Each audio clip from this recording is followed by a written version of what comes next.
Hola, soy el doctor Anselmo Flores Andrade y sean bienvenidos al programa Conversaciones con Perspectiva. En la emisión de hoy abordaremos el tema de las politólogas y las revistas académicas.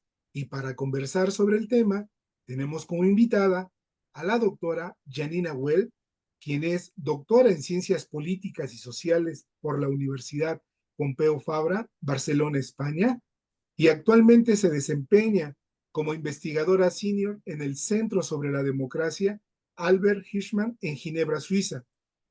La doctora Janina Well es cofundadora de la red de politólogas y es autora de innumerables artículos académicos publicados en revistas de prestigio. Es autora de varios libros, entre los que podemos mencionar La voluntad del pueblo, Democracia directa en América Latina, y de la obra Todo lo que necesitas saber sobre las democracias del siglo XXI. También es editora de los libros La política de las elecciones revocatorias y de la obra El diablo está en los detalles, referéndum y poder político en América Latina. Doctora Janina Webb, gracias por haber aceptado la invitación para estar con nosotros. Hola, Anselmo, un gusto. Muchas gracias por la invitación. Pues vamos a iniciar, Janina, dado que el tiempo corre muy pronto por ese tipo de emisión, y quisiera iniciar esta conversación con una pregunta muy amplia. Eh, ¿Cuál ha sido el aporte de las mujeres en el proceso de institucionalización de la ciencia política en América Latina? Aunque no sé si primero debamos de conversar sobre cómo ha sido ese dilatado proceso de institucionalización de la ciencia política en nuestro continente. Te Y creo escucho. que una excelente cuestión para empezar a hablar sobre este tema, ¿no? Sobre cuál es el aporte de las mujeres y, como dices, primero pensar la misma institucionalización de la disciplina, que creo que es muy relevante, ¿no? Pensando en esta conversación y también en el trabajo en los trabajos, que por cierto estoy haciendo con Benjamin Goldfrank alrededor de este tema, la presencia de las mujeres politólogas en las revistas académicas de la disciplina. Vimos que el objeto de estudio de la ciencia política ha ido cambiando a lo largo del tiempo. O sea, la ciencia política se ha convertido en un objeto de estudio para la ciencia política en tiempos recientes. Cuando vemos cuál era la discusión sobre la disciplina en el pasado, más bien podemos ver que estaba centrada en objetos muy ligados al contexto. Con ejemplos se entiende con más claridad. En los 60 o los 70, en muchos países, la ciencia política apenas existía, en algunos ni siquiera existía, ¿no? Dentro de lo que son las humanidades y las ciencias sociales, es una disciplina relativamente reciente, aunque nuestros referentes son muy históricos, ¿no? Maquiavelo, Aristóteles, pero en tanto disciplina consolidada, la región ha llegado un poco más tarde en general, con excepciones. Y lo que vemos es que en los 60 o los 70 estaba muy pegado a la discusión contextual, democracia, autoritarismo, por ejemplo, y ligado a eso, las metodologías, un modelo de ciencia política más del norte de América, más estadounidense, más cuantitativo, o unos modelos más reflexivos, más ligados como a una línea que podríamos por ahí identificar con Francia, por ejemplo. Con la transición a la democracia, para la ciencia política, la institucionalización de la ciencia política se convierte en un objeto de estudio. Y desde los 90 empieza a haber algunos estudios y en tiempos recientes tenemos muchos más. Hay muchísimas obras, algunas de ellas de referencia producidas desde México, que lo que abordan es dónde existen departamentos de ciencia política, qué tamaño tienen, cuánto se publica, dónde se publica, cuántas revistas están indexadas, qué conexiones internacionales hay, en qué. Entonces, se mide la institucionalización en función de números y de unos criterios que tienen que ver, como digo, con la existencia de departamentos, con el número de esos departamentos, con el número de carreras, con el número de revistas, con la indexación de esas revistas y con la presencia de publicaciones en el área. En todo ese marco, la perspectiva de género ha estado bastante ausente, lo que no quiere decir que hayan estado ausentes las mujeres. porque y nuestro trabajo contribuye, yo diría que en un aspecto muy pequeño, ¿no? Todo este marco es mucho más grande, a observar cuál es y cuál ha sido la presencia de las mujeres. Ahora tu pregunta es cuál es la contribución de las mujeres a la institucionalización. Y ahí mi respuesta es que es un tema en sí mismo sobre el que necesitamos investigar más, porque como decía, la institucionalización refiere a departamentos consolidados y a su tamaño y a la presencia, o sea, es múltiple, es muy multidimensional. Sabemos que las mujeres están ahí y sabemos que hay brechas importantes. Nuestro estudio da cuenta de esas brechas, hay otros estudios que trabajan en esa línea, y lo que tenemos son intuiciones sostenidas por estudios fragmentarios que muestran, por ejemplo, que a las mujeres les cuesta más llegar a puestos de poder, y hay razones que explican eso, o sea, sesgos en los procesos de selección, también sesgos individuales, ¿no? Las trayectorias de las mujeres, en el momento en que en la vida académica hay mayor presión, es un momento en que muchas mujeres, que quieran hacerlo, otras no, se plantean, por ejemplo, la maternidad. Entonces implica como una toma de decisiones que para los colegas varones todavía también, no por nada natural, sino por cómo se establecen los marcos culturales y sociales, no están tan presentes, y para las mujeres sí. Entonces, por una serie de sesgos, su visibilidad es menor. Pero insisto, vemos que el trabajo de las mujeres también hay estudios que dan cuenta de que todo lo que es las tareas administrativas, el cuidado de estudiantes, el acompañamiento de estudiantes, lo hacen más mujeres que hombres. Entonces hay una contribución de las mujeres, pero todavía es difícil cuantificarlo porque la institucionalización se ha abordado alrededor de unos indicadores muy limitados donde sí podemos ver que la presencia de las mujeres sigue mostrando brechas, pero no nos permiten ver cuál es la contribución de las mujeres a ese proceso de institucionalización. Y quizá por cerrar, también vemos, y esto lo muestra nuestro estudio, que la relación entre mayor institucionalización y presencia de las mujeres no es lineal. No vemos que hay más mujeres donde hay más institucionalización. A veces sí, a veces no, lo que también da la pauta de la complejidad de este tema que estamos abordando. Claro, adelantaste un par de temas que más adelante me voy a permitir preguntarte, pero antes quiero abundar un poco en esto. Eh, Janina, ¿existe una cuantificación de las contribuciones de las mujeres en las revistas de ciencia política? Y sobre todo ahora que acabas de mencionar este trabajo en colaboración, en ese estudio podríamos, bueno, quiero preguntarte, ¿cuál es el diagnóstico que hacen sobre la presencia de las mujeres en los equipos editoriales de esas revistas académicas de ciencia política en América Latina? Y a ver, podemos, como digo, es un tema incipiente, hay varios estudios regionales, a quien le interese. En nuestro estudio están citados varios sobre Chile, sobre Brasil, sobre Argentina, y algunos textos comparados. Están saliendo más trabajos que dan cuenta, por ejemplo, tengo por acá apuntado para citar con precisión, Basabé, Serrano y Huertas en 2022 hicieron un estudio de 531 publicaciones de ciencia política para ver entre otras cosas, cuantifican cuántos de estos son de autoría de varones y cuánta de mujeres. Y encuentran que el 60% de estos trabajos fueron publicados por varones, frente a un 23% de mujeres y el resto en coautorías. Vemos también varios estudios en esta misma línea que son incipientes. También tenemos estudios de Estados Unidos que dan cuenta de que en la evaluación, y ahí es importante el proceso de revisión a ciegas, no hay sesgos. O sea, no es que se rechazan más artículos de mujeres, sino que las mujeres envían menos artículos a publicar. Y también, y ahí también tenemos unos cuantos estudios que dan cuenta de esto, lo que de vuelta muestra la complejidad del panorama, de que las mujeres tienden a enviar artículos a revistas que están más abajo en los rankings, lo que habla de estos sesgos más bien como de percepción individual, ¿no? Como que los varones tienen como unos incentivos culturales y demás, una socialización que les hace empezar por arriba, y las mujeres tienen menos confianza en general, por supuesto, no hay nada acá determinado, pero los números nos dan cuenta de esto, de que hay una tendencia a que se tarde más en considerar que un artículo está preparado para publicación, lo que ralentiza el proceso, y ahí hay como toda una cuestión también, ¿no? Por ejemplo, en la pandemia también hubo varios estudios que dieron cuenta de cómo las mujeres cayó en picada la tasa de envío de artículos para someter a revisión por pares,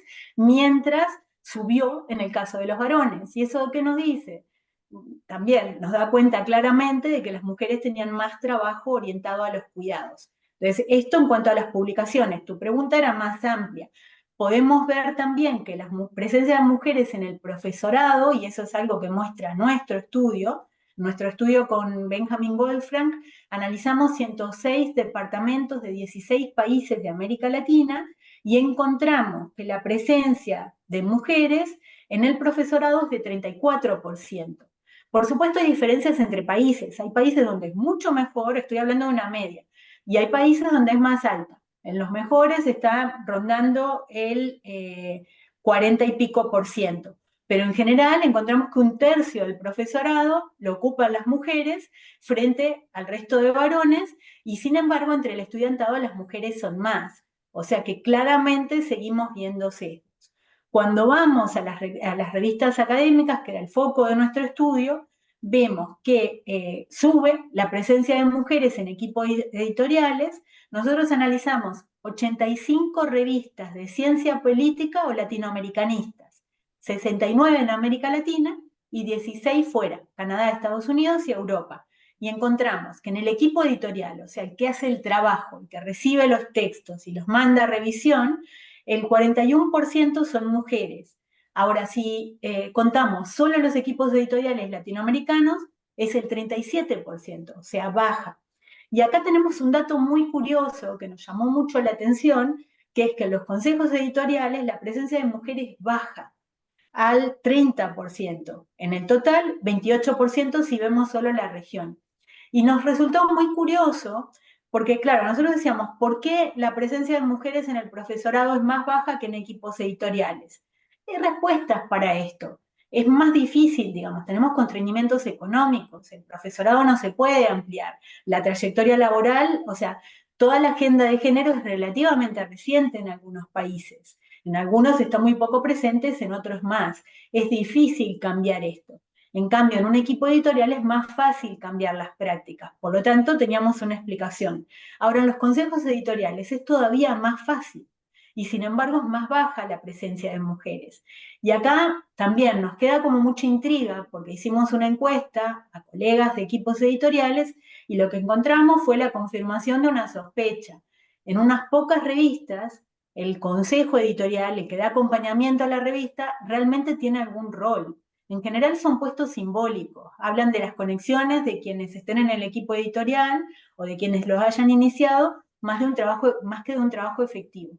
Y sin embargo la presencia de mujeres es más baja, ¿no? Entonces esto nos dejaba como mucha intriga alrededor de si es como una especie de rémora y las revistas están avanzando hacia otro tipo de definición y procesos. Sabemos también que hay más revistas y que hay mucha presión. No hay muchísimo trabajo alrededor de una revista académica, porque hay que indexarla, hay que sostener el ratio de publicación, hay que sostener el nivel de calidad, hay que pedir evaluaciones, es muchísimo trabajo. Lo que también da cuenta de otra serie de retos que enfrenta la disciplina que van más allá del género y que afectan al género también, a esta perspectiva de género. Interesante. Janina, antes de pasar a la pregunta que te quiero hacer, eh, acabas de mencionar que son incipientes, a pesar de que hay alguna literatura todavía es incipiente, pero quiero preguntarte lo siguiente.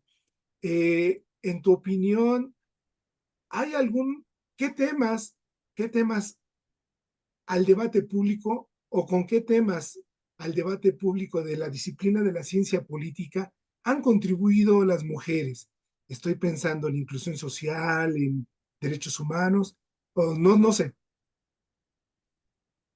Sí, muy buena la pregunta, ¿no? También hay un trabajo que está citado en los artículos de Flavia Freidenberg y Julieta Sorescao en Polis, hablando del rol de la red de politólogas y de esta investigación incipiente que también me permito recomendar. Esta discusión sobre los temas la tenemos, está muy presente en el estudio de lo que hacen las mujeres legisladoras, ¿no? En qué medida lo que se llama representación sustantiva, o sea, de una agenda más amplia de lo que se vincula al género, entra con la presencia de mujeres. A mí me gusta tener la oportunidad de hablar de esto porque son temas que tenemos en discusión muy fuerte, ¿no? Porque lo que no queremos es que se asocie a unos temas con, digamos, como con temas de mujeres. Nuestra disputa aquí es pensar que son temas que son muy importantes para la agenda social, para la agenda del bienestar, para la agenda de la sociedad toda. No son temas de mujeres.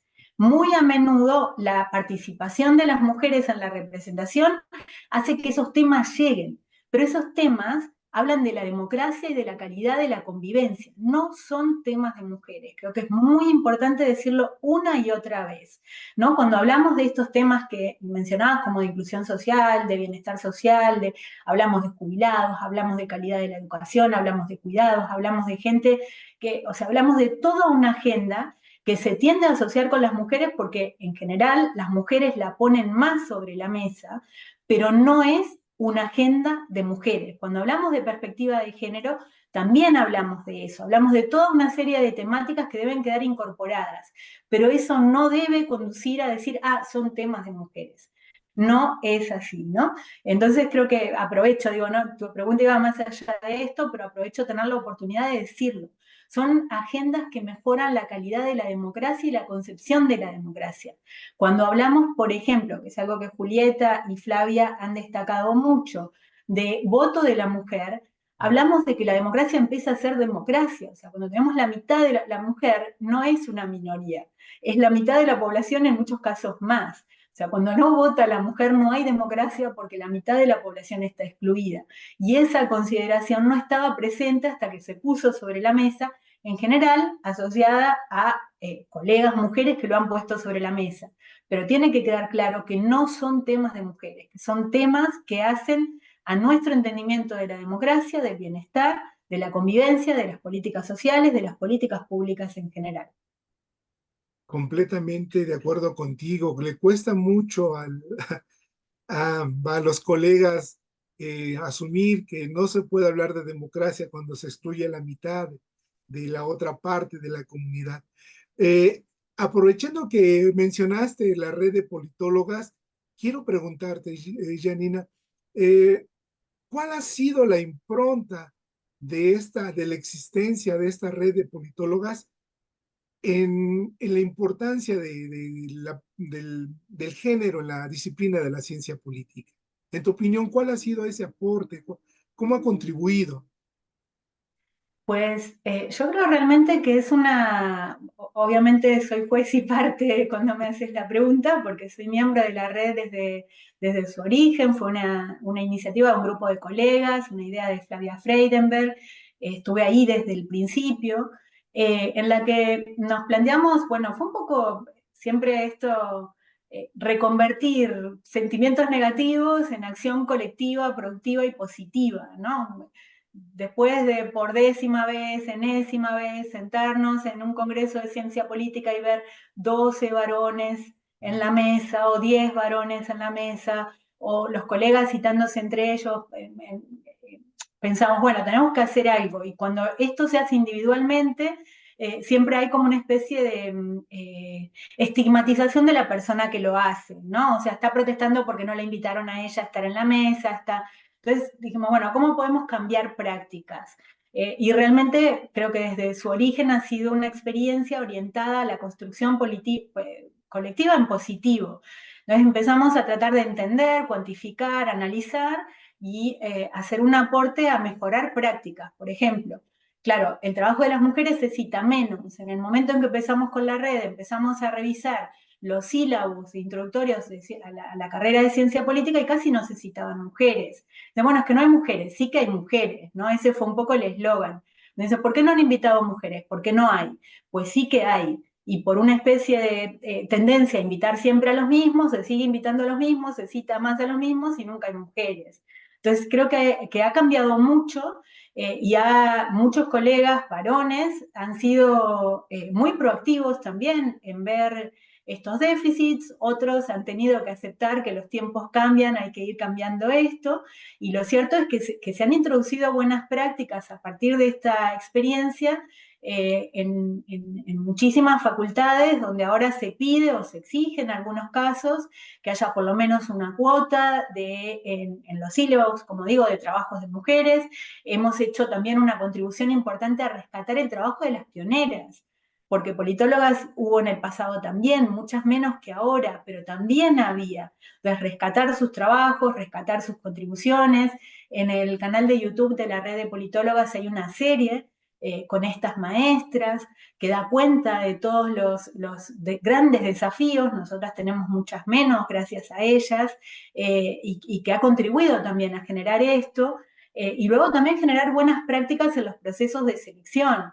Cuando había procesos de selección de personal sin ningún tipo de perspectiva de género, claro, hombre, yo por ridiculizarlo un poco, pero creo que es fácil hablar así, hombre blanco varón evalúa como un buen profesor al que se le parece, y una mujer joven, etcétera, no se le parece, por lo tanto ya cuenta con un prejuicio de entrada. Cuando ponemos sobre la mesa que hay prejuicios, muchos hombres blancos varones mayores dicen, uy, epa, tienen razón, puedo cambiar, otros no, pero quedan obligados a cambiarlo. Entonces, realmente a esta altura, siendo cerca de 1000 en la red de politólogas, con varios años de trabajo, creo que hemos visibilizado que hay mujeres, que hay que cambiar las prácticas, que la ciencia política es mucho mejor siendo más plural y diversa, y las mujeres no somos una minoría, somos mucho más que eso, y se aporta mucho. Entonces, como digo, asumiendo que soy juez en esta pregunta y parte, porque soy parte de esta experiencia, creo que la contribución ha sido bastante importante. Me parece que no hay politólogo o politóloga ocupando puestos más o menos relevantes en la región que no tengan en cuenta la existencia de la red de politólogas, y creo también, para cerrar, que hay un efecto simbólico muy importante de que también da cuenta la literatura. No es Claro, solo a lo que se contribuye, digamos, cuantitativamente y demás, sino también a que las jóvenes estudiantes que están empezando, que pueden ir viendo, percibiendo la hostilidad, los obstáculos y los retos, vean que hay un montón de mujeres que están llegando, ¿no? En la red, los últimos 2, 3 años, hemos mirado con admiración y mucha alegría, como muchas de las colegas han ocupado ministerios en varios países, direcciones de carreras de ciencia política, puestos importantes en organismos internacionales. O sea, se puede, están llegando, hacen cambios, y también sirve como una especie de espacio, los canales internos de la red, para hacer acompañamiento, para hacer apoyo, porque también sabemos que hay violencia política en general, y la violencia política contra las mujeres es mayor, la hostilidad en redes sociales es mayor. A los colegas varones no se les cuestiona cómo se visten, no se les pregunta si son padres o no, a las mujeres sí. Entonces también todo eso tiene que estar presente en otros canales, por ahí unos canales internos de contención y demás, a los que también se hace una contribución o se intenta hacer una contribución y una reflexión en tiempos de elevada polarización, donde los factores emocionales no suelen estar sobre la mesa, pero también se deben poner sobre la mesa. ujú. Sí, totalmente de acuerdo. Y yo quiero enfatizar esto que comentaste, de que uno de los aportes de la red de politólogas ha sido contribuir a visibilizar a las mujeres en la disciplina, a impulsar inclusive, como en el ejemplo, a las futuras politólogas. Y la verdad es que yo puedo afirmar que hasta acreditar el trabajo de las mujeres en la disciplina, puesto que cada vez hay una mayor abundante bibliografía de autoras de mujeres en el campo de la ciencia política. Y pues ese sería, ahí coincido contigo. Y antes de formularte la última pregunta, Janina, en tu opinión, ¿qué obstáculos observas para la construcción de esos contextos paritarios en la ciencia política? Bueno, sí, quizá ha ido saliendo y podemos ordenarlo a lo largo de la charla, ¿no? Como decíamos, hay obstáculos individuales que tienen que ver con el ascenso en la jerarquía, ¿no? Tenemos muchas estudiantes, hace años que hay más estudiantes mujeres que varones, pero luego en los puestos, en el escalafón va reduciendo la presencia de mujeres. Esos obstáculos tienen que ver con algunas trabas que mencionábamos de los procesos de selección, con lo de las trayectorias vitales también, ¿no? En la academia, normalmente, alrededor de los 30 y pico, 40 años, es el momento de auge donde las personas que quieren hacer una trayectoria académica tienen que publicar más y tienen muchísima más presión.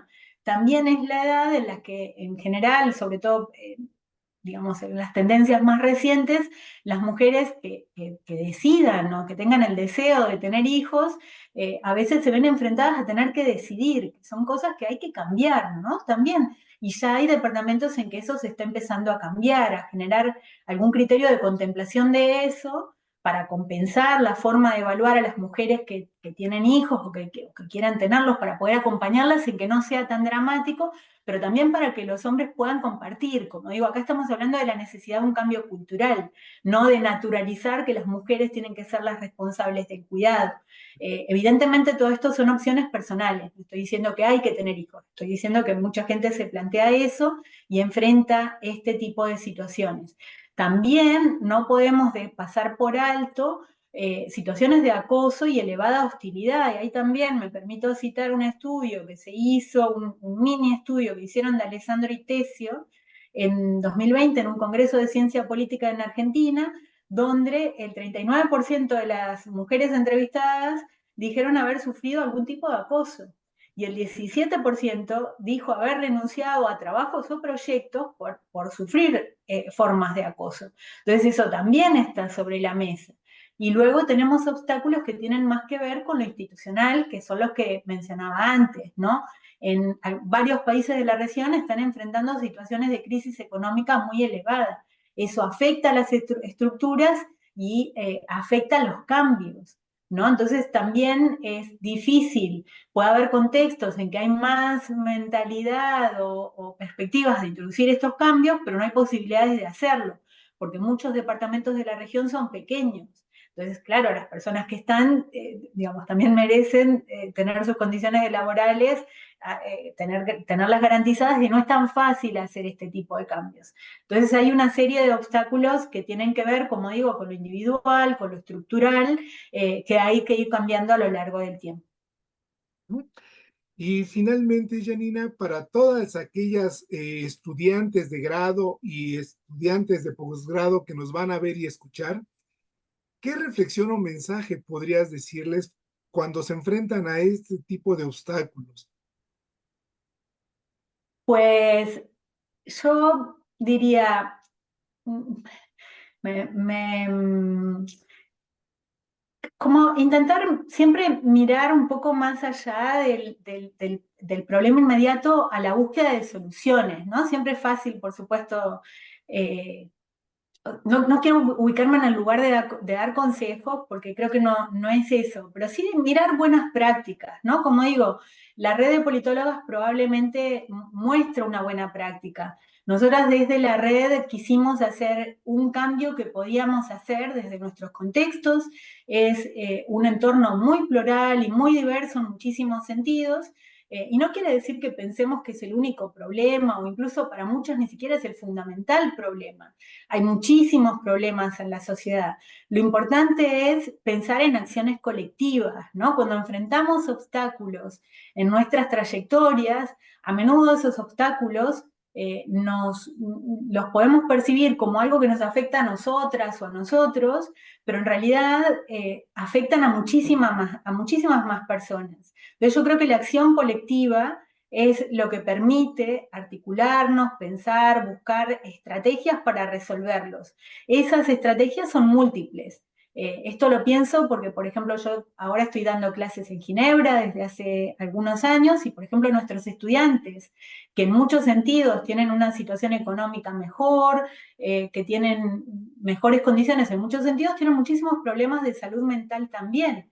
Hay angustia, hay ansiedad, y todo eso afecta también. Hay estudiantes que vienen de distintos lugares del mundo y se enfrentan a numerosos retos cuando tienen que elegir entre intentar quedarse en un país o volver a sus países. Ambos temas son un desafío enorme. Entonces, en cualquiera de los sentidos en los que las y los estudiantes se vean situaciones que los hacen sufrir, que los hacen sentir que no quieren seguir adelante, los invitaría a tratar de pensar colectivamente su problema, pensar en un marco más grande para buscar soluciones. Las soluciones siempre son diversas y tanto pueden ser, digamos, manteniéndose en la disciplina, ampliando sus expectativas laborales y trabajando desde otros espacios. La ciencia política abre muchísimas puertas. No se trata solo de docencia, investigación o asesorías políticas, también se puede trabajar en el diseño de políticas públicas, en los medios